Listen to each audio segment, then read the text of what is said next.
প্রথমত আমি মনে করি আজকের দিন একটি সংহতির দিন। অধিকাংশ রাজনৈতিক দল এবং অধিকাংশ জনগণ এই জুলাই ঘোষণার সাথে একত্রতা প্রকাশ করেছে এবং কমিশন চেয়ারম্যান ইতিমধ্যে ঘোষণা দিয়েছেন যে আজকে শেষ নয়, এখনও সংশোধনের সুযোগ রয়েছে এবং আজকের পর আরও রাজনৈতিক দল এখানে স্বাক্ষর করার সুযোগ তো রয়ে যাচ্ছে।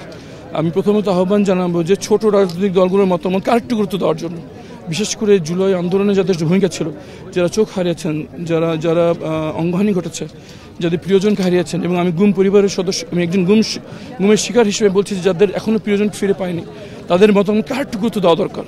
যাতে তারা মনে করে যে তাদের মতামতকে প্রাধান্য দেওয়া হচ্ছে, তাদের স্যাক্রিফাইস ছাড়া আমি এখানে আজকে থাকতাম না, বাংলাদেশ দ্বিতীয় স্বাধীনতা পেত না। সুতরাং ছোট দলগুলো এবং শহীদ পরিবার, আহতদের মতামতকে আরেকটু গুরুত্ব দেওয়ার আহ্বান জানাচ্ছি আমি।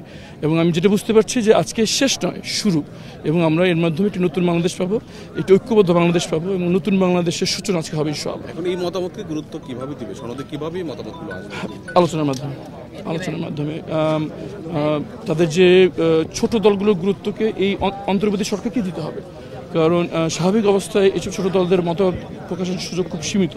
আমি আহ্বান জানাবো কমিশন সদস্যদেরকে, প্রফেসর ইউনূস সাহেবকে, যাতে তাদেরকে কনফিডেন্সে নিয়ে আসার জন্য উনি সর্বোচ্চ চেষ্টা করেন।